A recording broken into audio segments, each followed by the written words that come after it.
until they're truly redeemed. The core value of man is I am the center of my universe. And so every single thing that happens, I filter that through how is that affecting me? Roadblocks to spiritual growth. Today on In the Shadow of the Cross.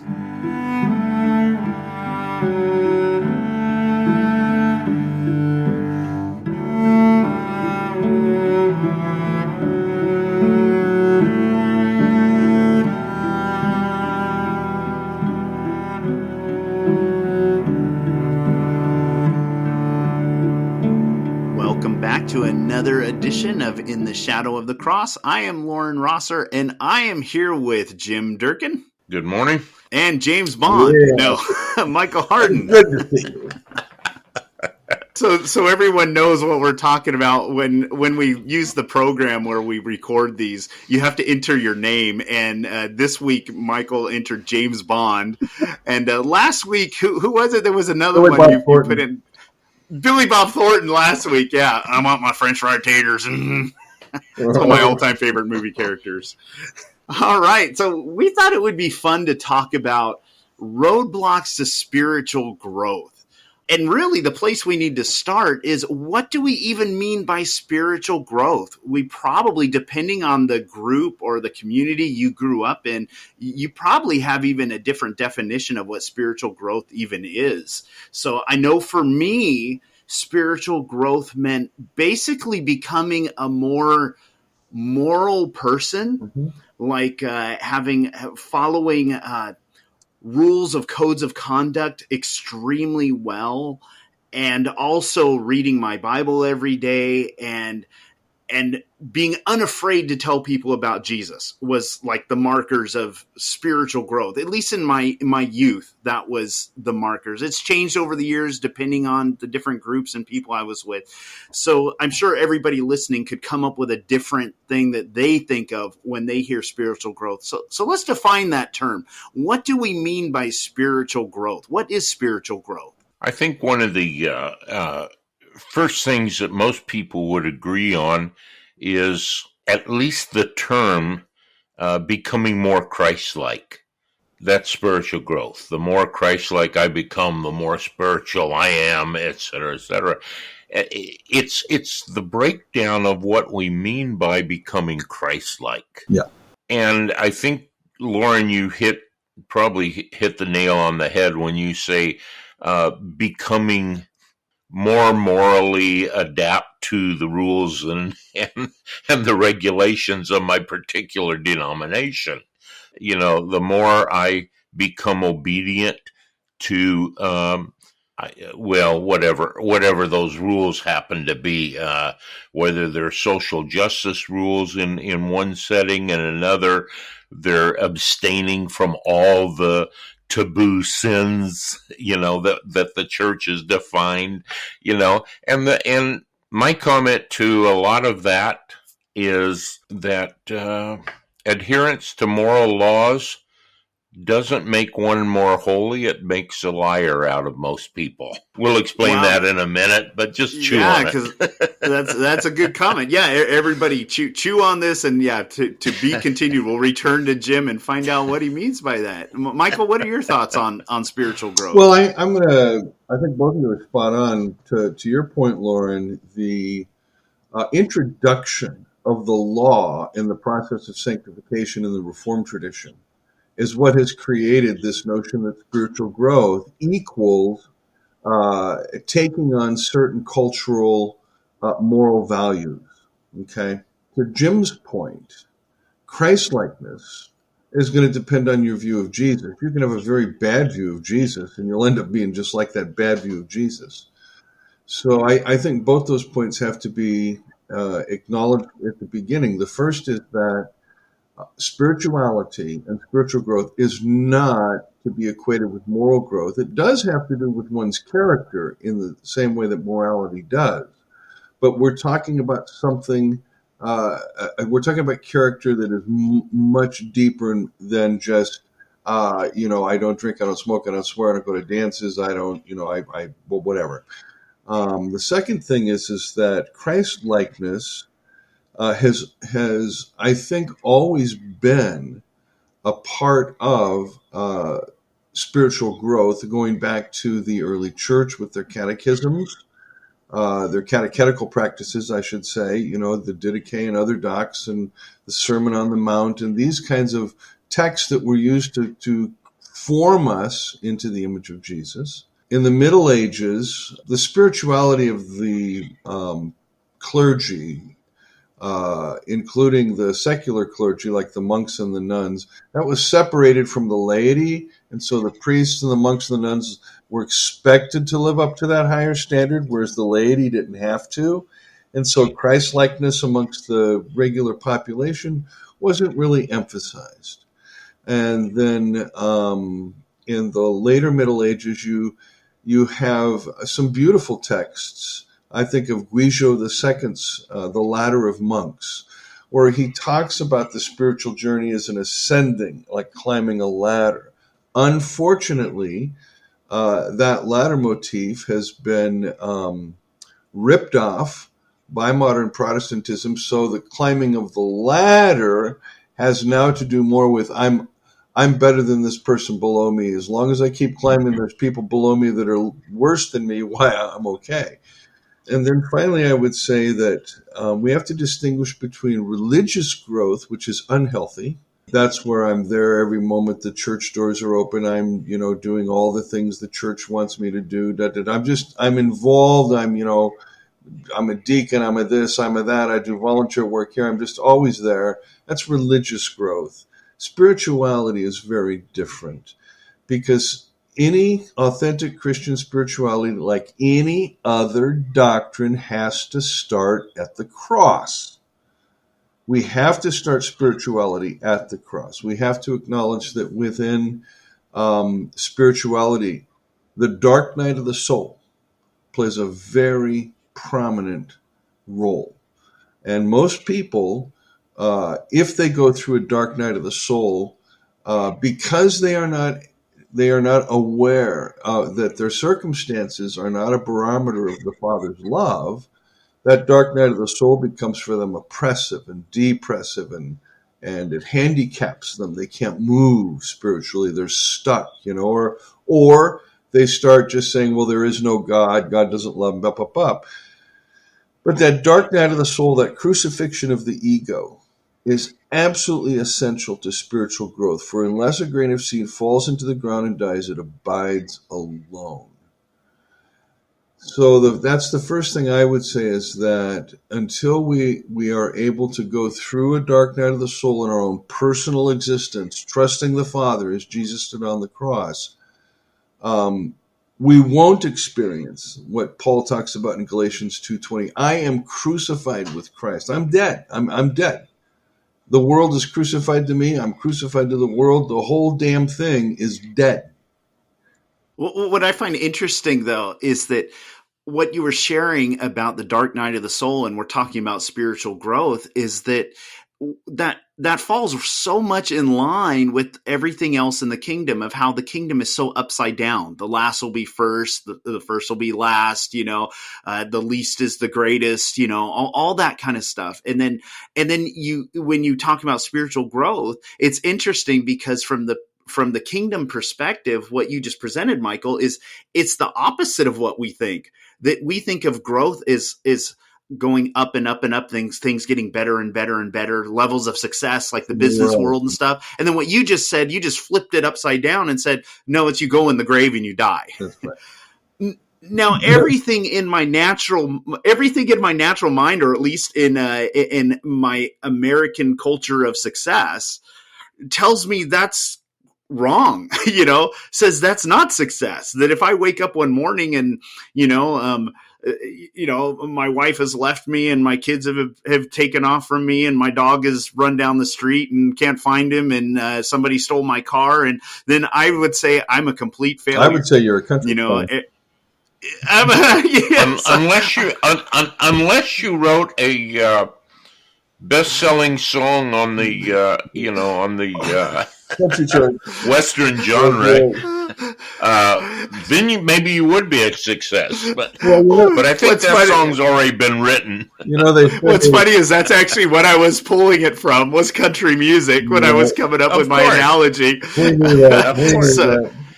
But your dog didn't I'd die. like to It's a country song. Your dog I'd has like to die. pick up on something Michael said, though, because I think it merits putting an exclamation point on it. That spiritual growth is not the same as religious growth, and I when you were saying that, Michael, I was saying that I was thinking in terms of I'm have been for a number of years now. I think 2003 I joined the Marine Corps League, and when I joined the Marine Corps League, I was pretty insecure about it.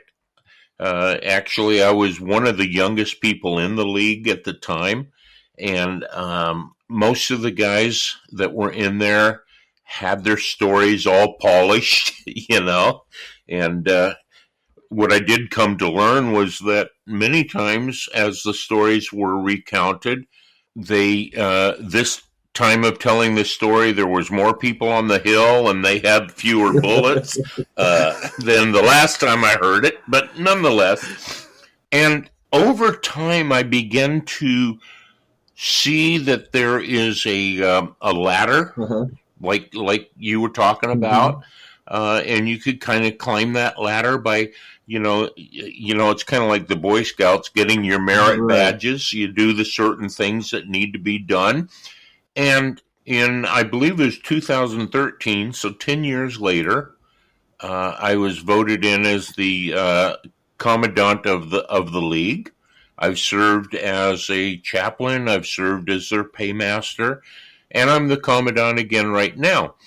And the point being that you do the things necessary to become successful, if you will, within the league. Okay.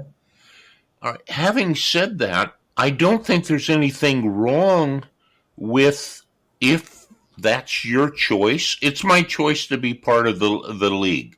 There's lots of other social clubs that I could join. I don't really feel drawn to the Elks or the Kiwanis or anything like that.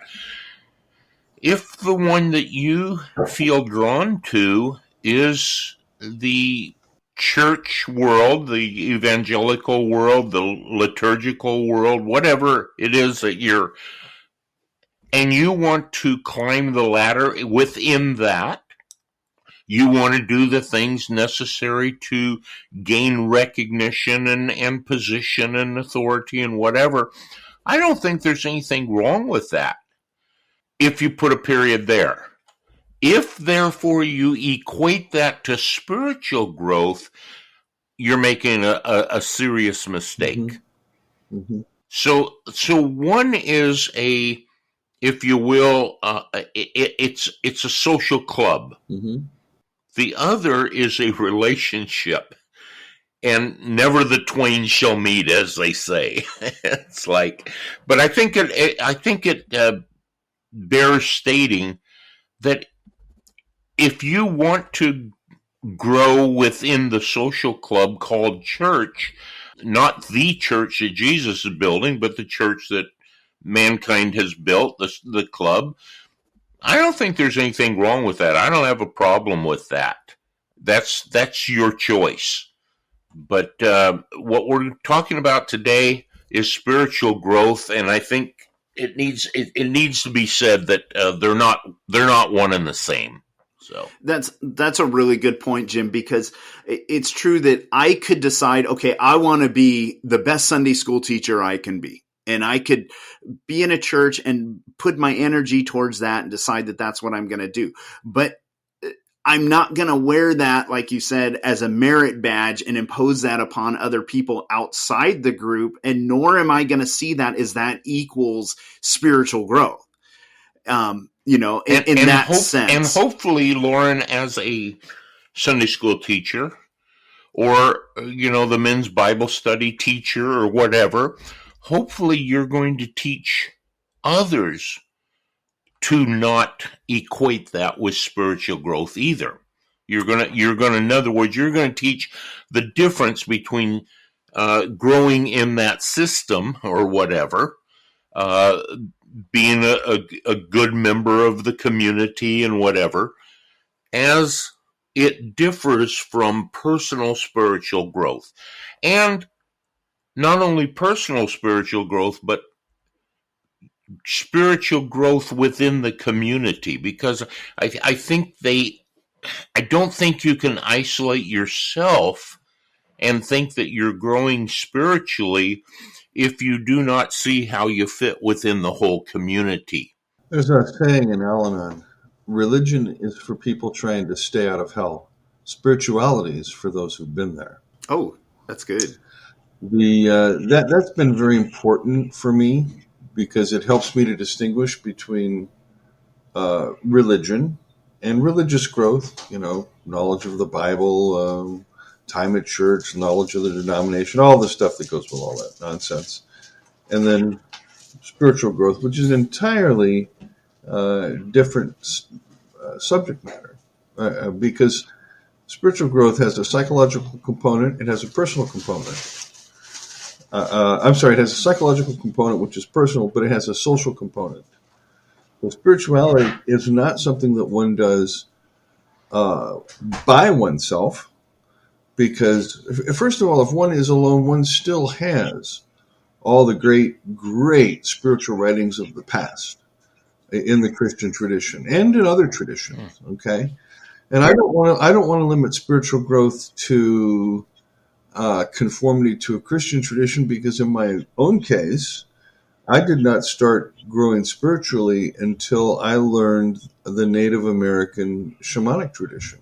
And that brought me back into the gospel, which then allowed me to grow in ways that I could not think or imagine before, But like I said, it did take that kind of crucifixion of the ego.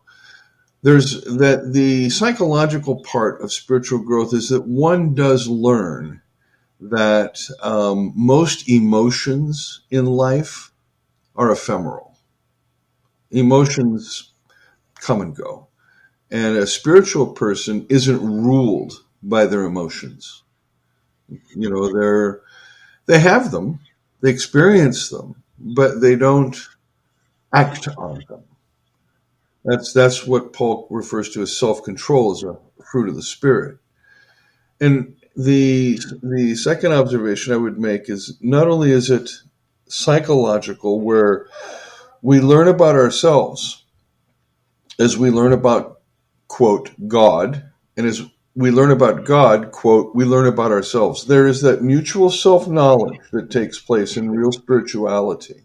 It is not just, I'm going to know God, I'm going to know God, I'm going to know. No, the more you know God, the more you know yourself. And Calvin even recognized this, and he starts the Institutes off, as I've said before, where he says self-knowledge and God knowledge are so intertwined, which comes first and which comes second, it's often hard to discern.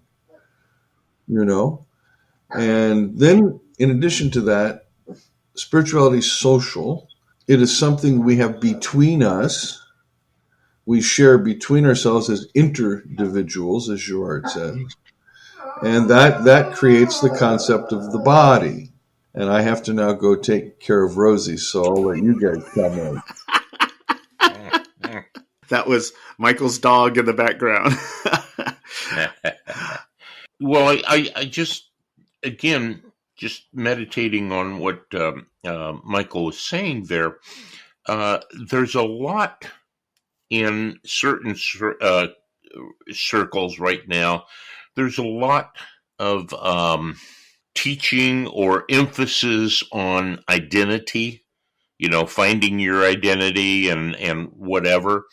And although certainly I would agree with that, I think a lot of the emphasis on identity that's being put on identity now misses the mark. What Michael was saying is, in knowing God, you know yourself. In knowing yourself, you know God.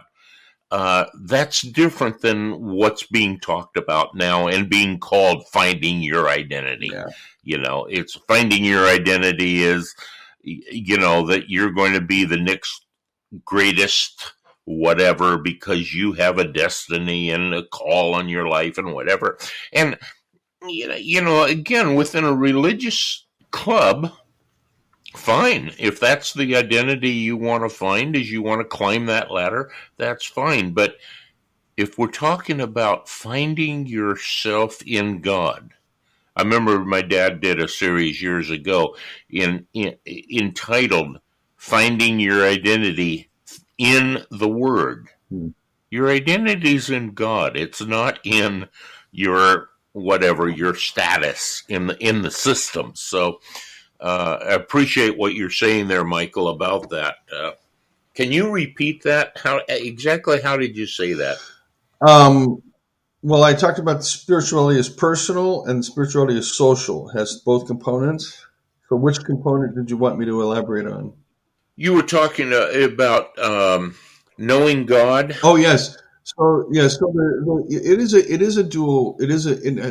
I'll use the word dual or a by. It's a two-sided reality.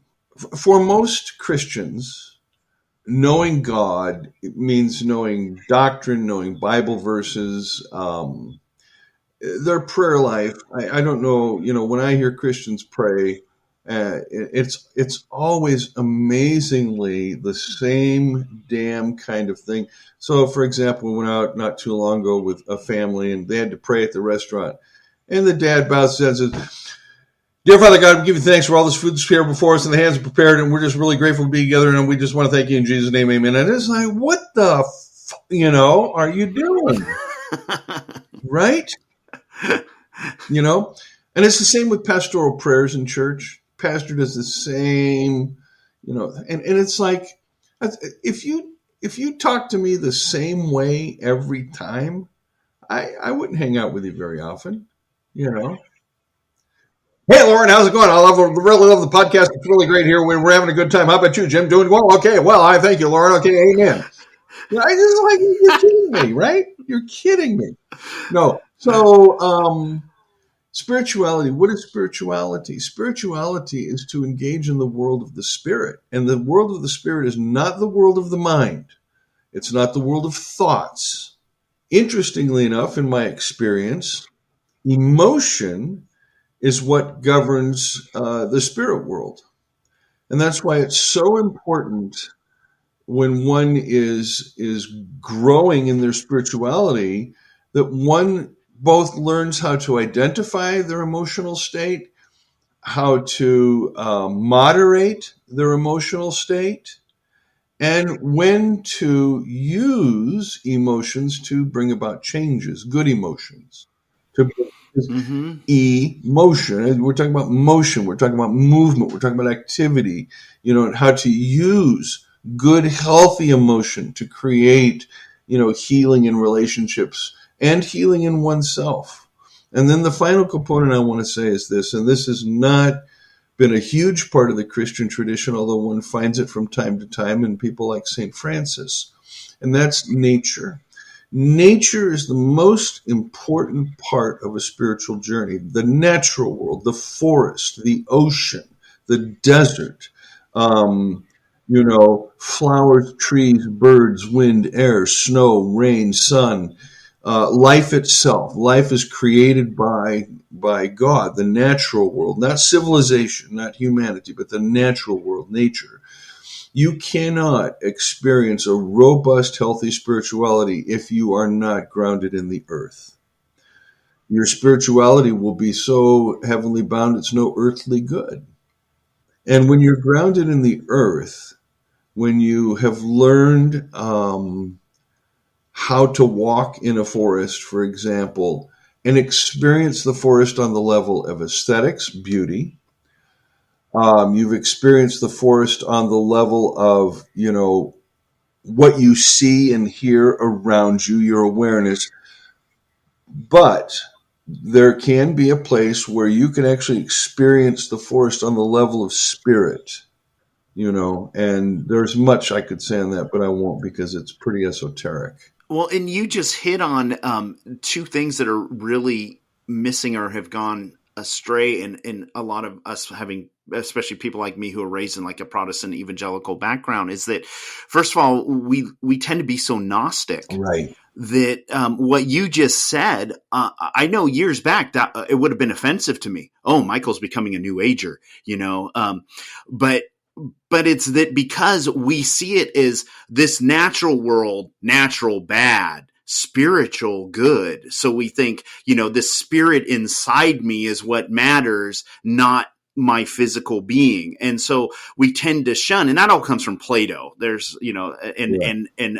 past teaching, and Steve Crosby did a really good teaching on where all this Gnostic thinking, that the body, soul, and spirit came from, and how it goes back to Plato, and how entrenched in it we've become, where it's not even Christian, or the early writers, Paul, and weren't thinking that way at all, and how that's become so ingrained in us. So we tend to have like this. I almost want to say we tend to almost despise the natural world if you come from that background, because it's like, oh, this doesn't matter.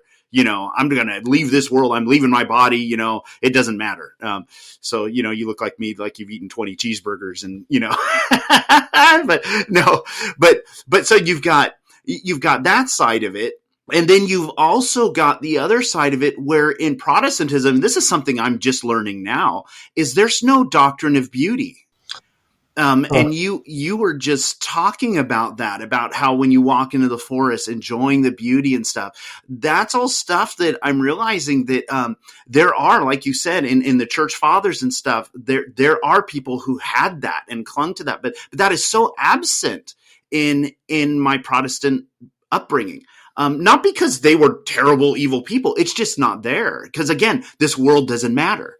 And so there's not this thing of pausing and indulging in beauty, which makes it also that I think that's why you have so much, especially in evangelical Christianity, there was a lot of struggles over where's the creativity, where's the arts. Well, you can't have that if you don't have a doctrine of beauty. Right.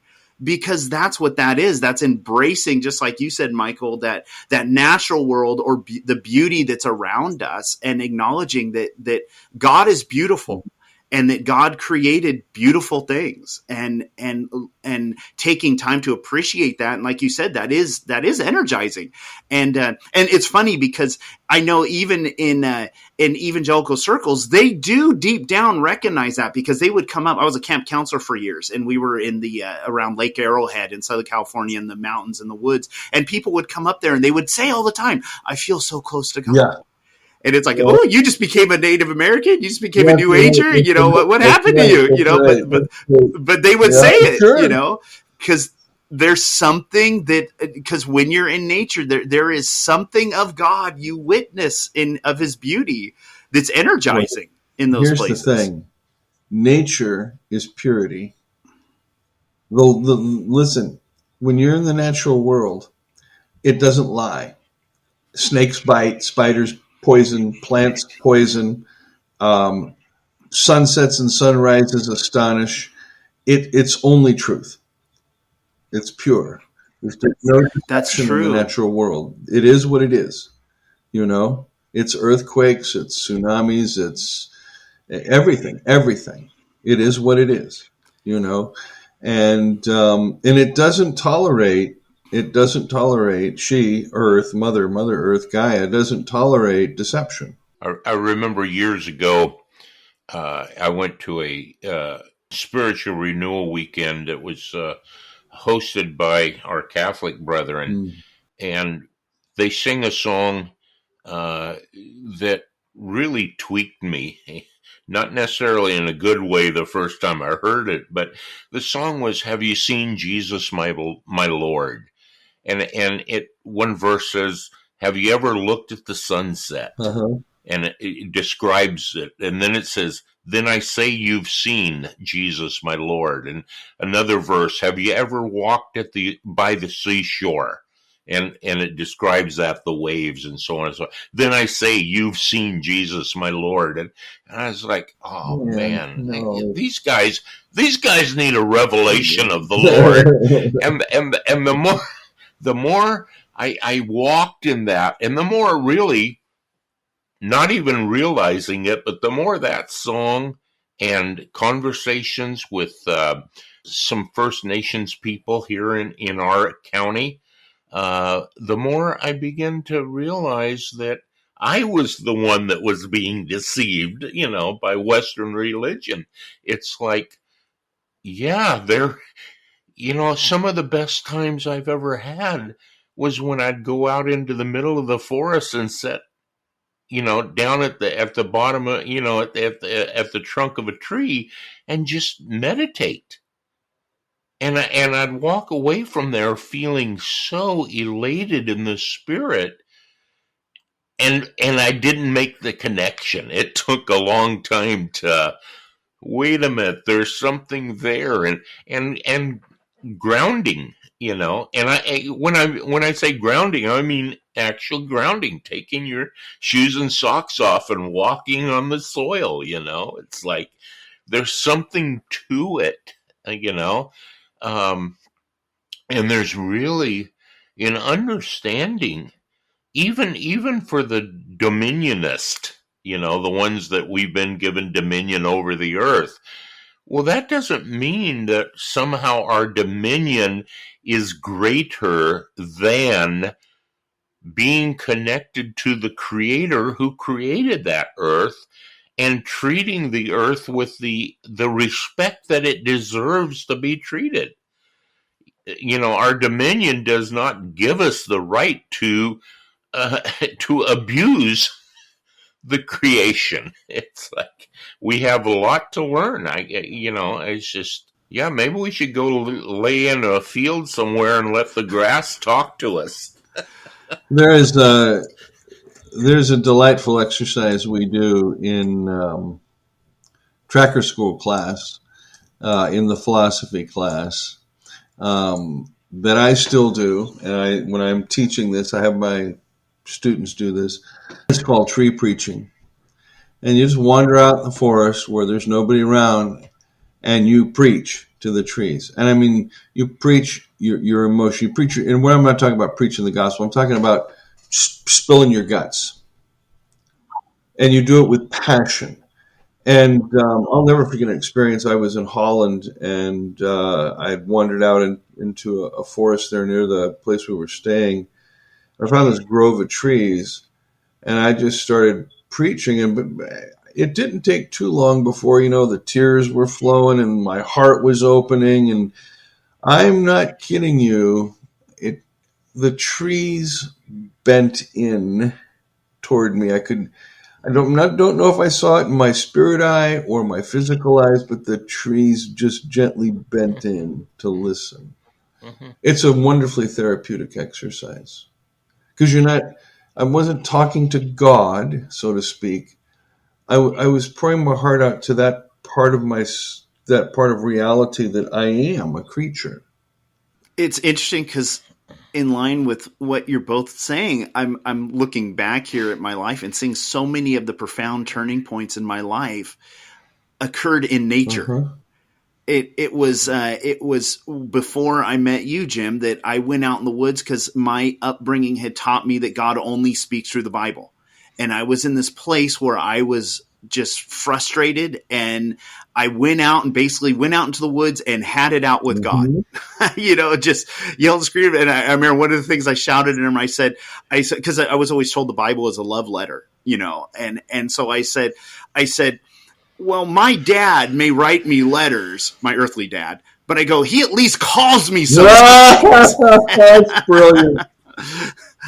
And but it was funny because it was shortly after that I connected with the community that Jim was pastoring, and I started learning that God very much does speak, and started learning to listen for his voice in different ways than only the Bible. And so that was beautiful. And then that dark night of the soul I shared with you guys last week, where Lily and I were all burned out with youth ministry and stuff. We returned to Trinidad, California, right there on the ocean coast with the rocky shoreline and everything. And we sat there and prayed and talked to God constantly on that shoreline. And just a whole great unwinding took place right there from all the stuff we were tangled in. So I've seen that there is something to that just getting to that place of, I don't fully understand it, but that place of beauty and quiet. But even I saw it socially, where it's interesting because when I was a camp counselor and we were working there with the youth up there at the camp, there was a camaraderie among us there amidst nature. So it's kind of interesting that there was something that we really became family, working together there in the woods and at night, sharing our deepest dreams and thoughts and aspirations with each other and all that kind of stuff. So there really is something powerful and energizing to that. You guys make me want to go out and go in the woods right now. So well, good. So we're talking about the obstacles to spiritual growth. What are the obstacles to spiritual growth? Well, I'll start by saying the biggest obstacle to spiritual growth is one's ego. The thinking mind, how the mind thinks. So the thinking mind, I tell, when I teach this, I say there's this thing called Michael Harden, and it's been constructed, James Bond. It's been constructed in my head, and I have this life story, this narrative of all these events in my head and all the people I've met, the things that have happened, and I have a way of telling that story. What I've realized is that it's mostly a mirage. I am not my past.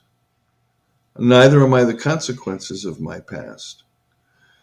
I am the consequences of the lessons I have learned. So one of the reasons that most people lack any depth of spirituality is because they haven't learned anything yet. Okay? If you don't learn your lessons, the universe will repeat it in your life until you get it. That's how it works. The universe, God, our Heavenly Father, wants us to grow. We believe in life that grows organically, right? That's the first thing, is you've got to realize spirituality doesn't have to do with your thoughts. And the mind is in fact perhaps the greatest enemy in the beginning. The mind is the greatest enemy because the mind says, you can't pray that way. You can't do that. You can't do this. You shouldn't do that. Look at you. However the mind works. You have to just put all that aside and say, that's not where I'm going to be. I'm going to sit outside. I'm going to simply calm my mind, and there are better techniques than others for doing that so that you don't just got endless loops while you're sitting there. One excellent technique is to go into what's called wide-angle vision or owl vision. So you're seeing 180 degrees periphery. That actually changes your brain pattern, how you're processing things. And the other thing is to just tune your ears into the sounds around you, so you're focused outward instead of trying to close your eyes and you bring everything inward. Whereas all the voices here, we focused outward into the natural world. Our mind quiets, and then come the intuitive messages that can be heard. Then comes direction. But until you reach silence, you'll never be able to distinguish all the voices in your head and your own voice in your head from that of the Father or God or the universe or the Spirit or your better angels, whatever you're going to call them. We have a relationship. We have a relationship with a reality that is greater than we can think or imagine, and it does include the spirit world, and the spirit world includes the angelic. It includes the demonic. It includes spirit guides. It's all part of the reality that's out there. And you can either say, I don't believe in it. Well, great. You've just cut off a whole part of yourself from source, Whereas if you are willing to allow your brain to just kind of go on vacation for a minute and say, you know what, I tried to chronicle that whole journey that I went through in my book, Walking with Grandfather, what it was like to discover this, and realize that, by gosh, spirituality is a full-orbed reality. And it began with reflection upon the events in my life that have been the two big dark nights of my soul. I hope I don't have to go through a third one. Hope I've learned the lessons. Yeah, I don't want to go through them again. definitely. They're too painful. They cut away all the fat and the garbage, and they declutter and de-junk your life. That's what those experiences do, so that there's room for new growth, room for new beginnings, room, and Yeah, Lily and I would call that referring to how the Israelites, they kept wandering around the desert. We would say, we're going around the same dumb old mountain. When we keep repeating and repeating the same stupid mistake over and over and over again, it's like, okay, it's time for us to move beyond this. right? Yeah, but I like what you shared, Michael. It goes right along with what you're saying with preaching to the trees, because I think that helps get all those inner voices that are running through our head out. Because you get that emotion out, what's running through you. I find that helps me a lot. Is I'll have like a ton of worries, a ton of things going on inside me, but I can't really still myself until I get that out. And so it's like, once I just get that out there with emotion, if I'm feeling angry, get the anger out. If I'm frustrated, and like, I've shared before, when my dad passed away, I had a good cussing match at God. Well, I did all the cussing. He did the listening, but I just got it out because I knew it was like I was constipated, I had to get it out. And once it was out there, it was like, okay, now I can listen. Now I can receive peace now, but it's like that stuff has to get out there. And sometimes when I walk into some of these church gatherings and worship service, what I see are just a whole bunch of emotionally constipated people, that really, they're using that worship to try and get it out, but it's like they're trying to put it out on, I'm going to praise you, Jesus, I'm going to do that. It's like, no, you're angry at God, you're frustrated, or you feel like you're dying, or whatever, that's what you need to, because when you read the Psalms, that's what you see. I was like a dead man, you see things like that of like being real. And that's my thing is it starts with being real, but it doesn't end there. But that's where you get it out. And then that voice is like, then it's like, for me, I find there's like, I could take that deep breath of peace. And it's like, okay, now I can hear the Spirit. Now I can hear the instruction. And that's how Lily and I have learned to receive his leading is we'll get the emotion, we'll get the stuff out there because we know he hears it. Yes. And then once it's out, now it's like, there's a peace that comes flooding in. It's really that it's already there. It's just we had to dig through the crap to get to it. Yeah. And then once it's there, it's like, now we can hear instruction.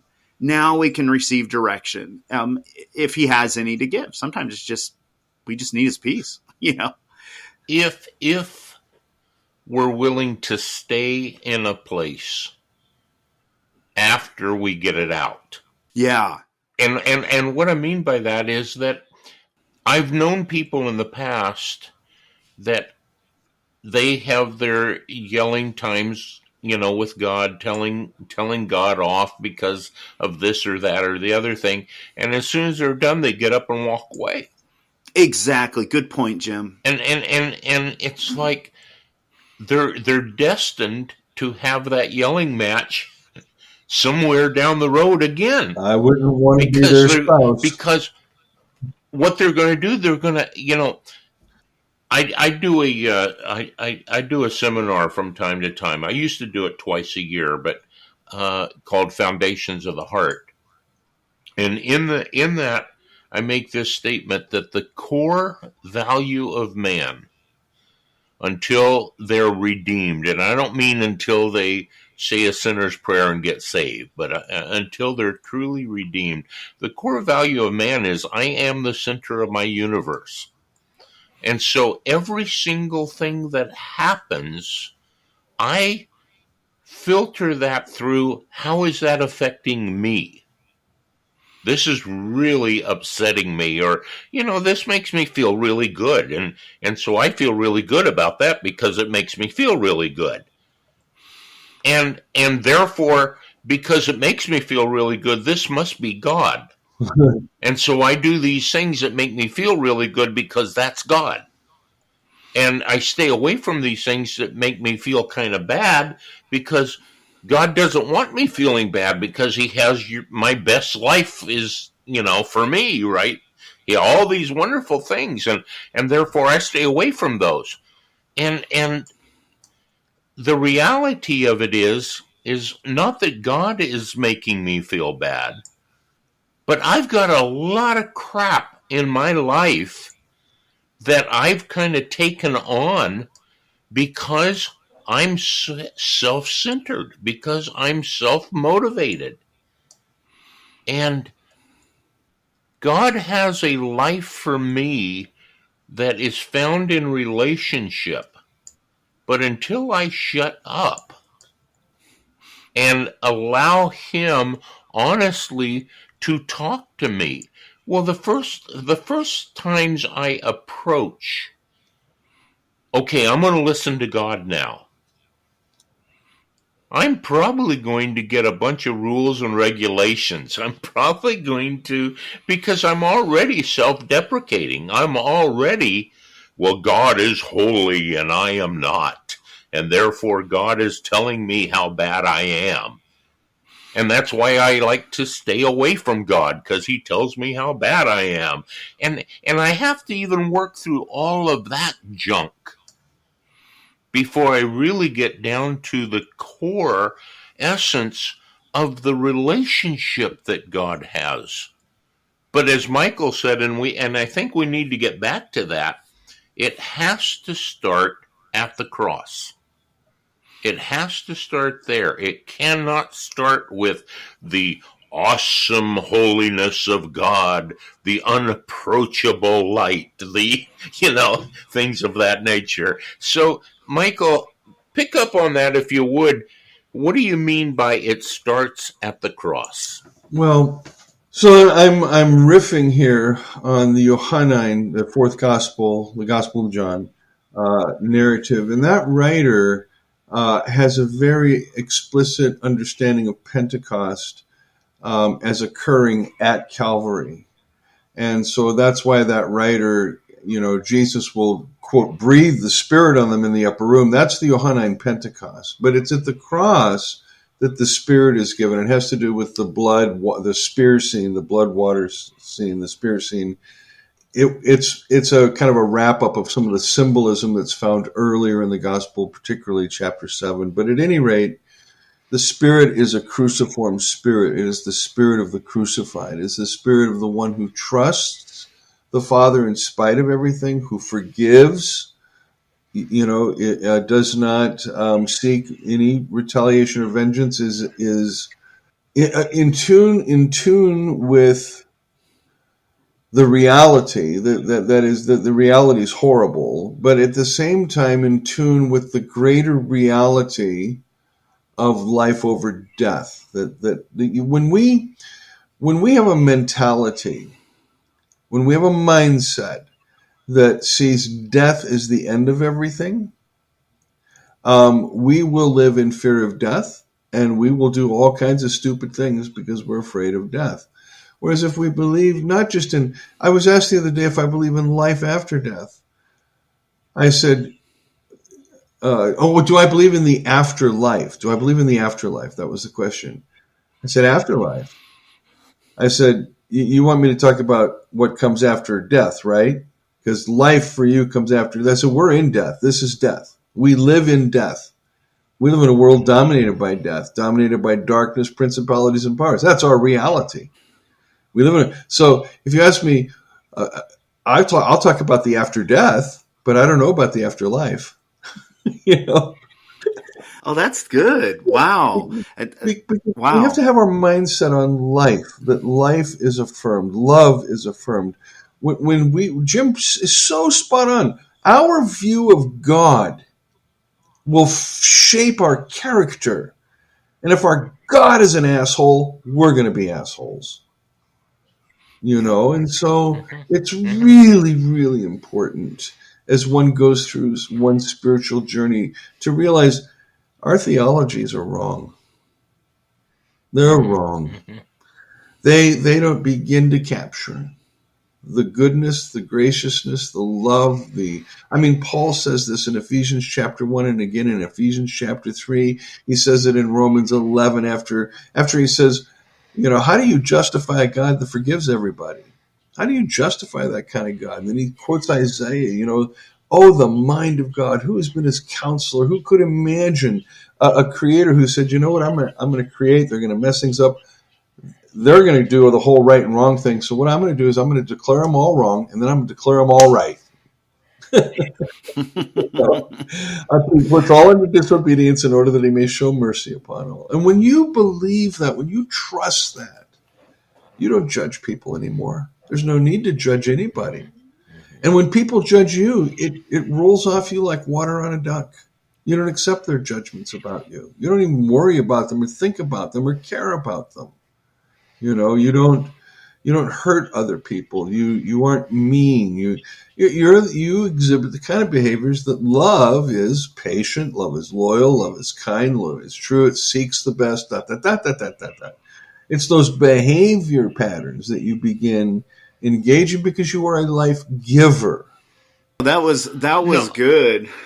In the sermon, time Go for the ahead, Jim. And I think the thing, Michael, that we need to understand, and again, this is one of the reasons why I have a difficulty with religion, because religion puts the end product out there as we make these quantum leaps. All of a sudden, we're a sinner, and then boom, we're a saint because we said a prayer. And what you're saying is we have to grow in that. It gets challenged. Loving your enemy, or when people, like you said, when people say wicked things about you, and you hear about it, it's like it hurts. It flat out hurts. You're not going to be at the place where, when all men speak evil of you, count it all joy, You're not going to be there because you said a prayer. Right. You're going to be there because you take steps towards that. You sit down and you reflect. Lord, I am in you. In you I do live and move and have my being. But this hurts. Yeah. Why? What did it touch in me that isn't yet redeemed, if you will, to use Christianese? What is it? What's this process that I need to go through, where I'm in the process of being healed, in the process of, in my relationship to you, becoming more like you?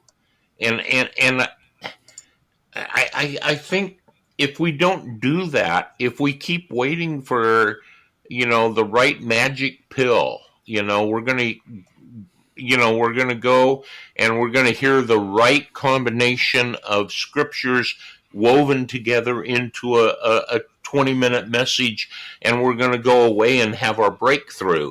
It doesn't come that way. It comes through pain. Yes. Really. Yes.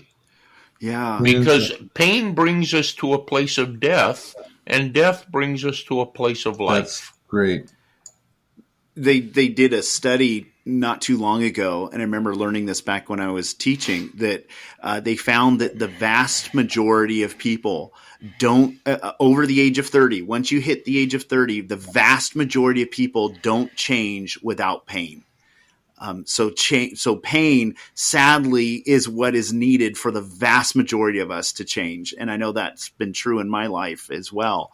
I also find it interesting talking about abiding in death and how when we pray a prayer, we don't just instantly, not abiding in death, but in this world where death is all around us. And then how saying a prayer doesn't instantly change us. Another study found the vast majority of dreams that people have are about shame.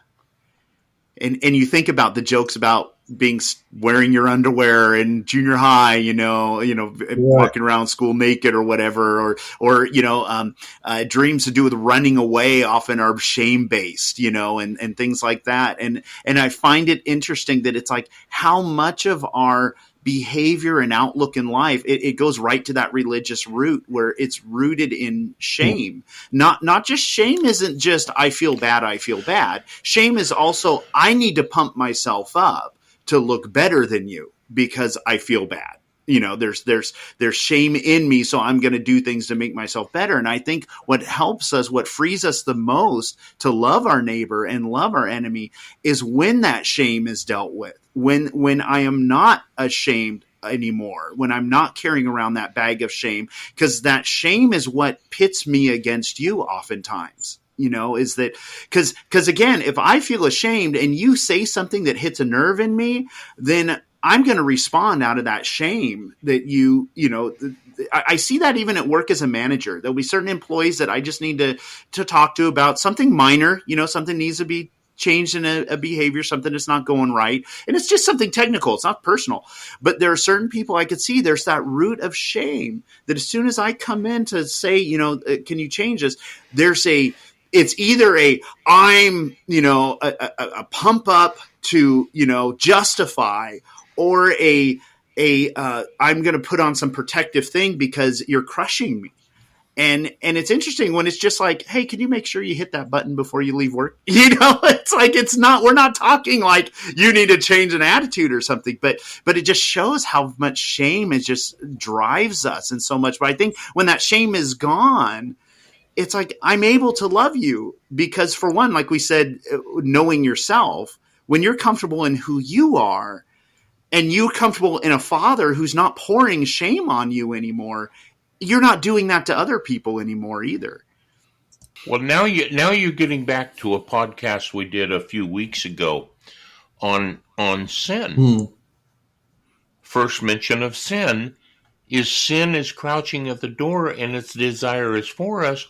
And it had to do with Esau, who had shame because he determined that his offering wasn't acceptable, but Cain's was, and therefore he felt less than Cain, less than acceptable to God, and he had to take it into his hands to do something about it.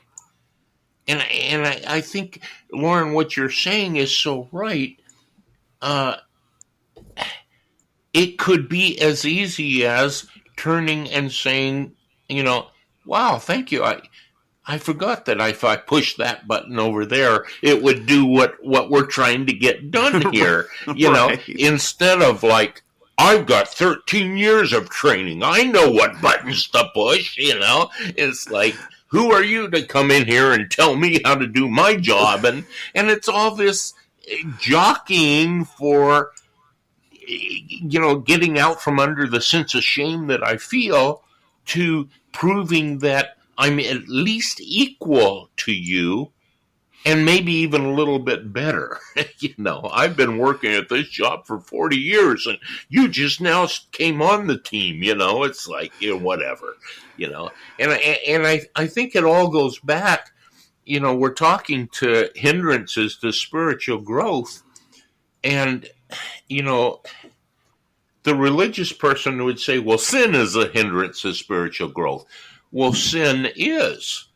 If you understand what sin actually is, then sin becomes a real hindrance. And it's everything that we've been talking about today. It's that ego. It's that I'm the center of my universe. It's the shame-based life that we live, the voices in our head. It's all of those things. Right. Wow.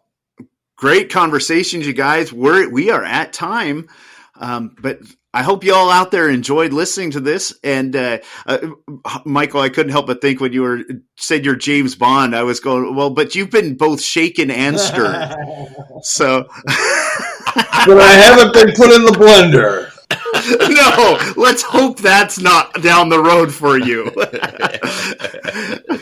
But I've enjoyed this, you guys, and everybody, thank you for listening. Again, Jim, you mentioned your book. Again, where can people find that? On Amazon. All right, good. And Michael, also great materials dealing with the things we talked about. You mentioned your book, Walking with Grandfather. Where could people find that? Amazon. Amazon has everything, doesn't it? It pretty much does. I'll tell you, I've been having moved into this new house. I'm buying everything from Amazon. I should get stock in them. Well, yeah. After we get off the broadcast, I'll share some Amazon news with you that'll blow your mind. Okay. All right. Well, thanks everybody for listening, and I'm going to go listen to some Amazon news. I'll talk to you all later.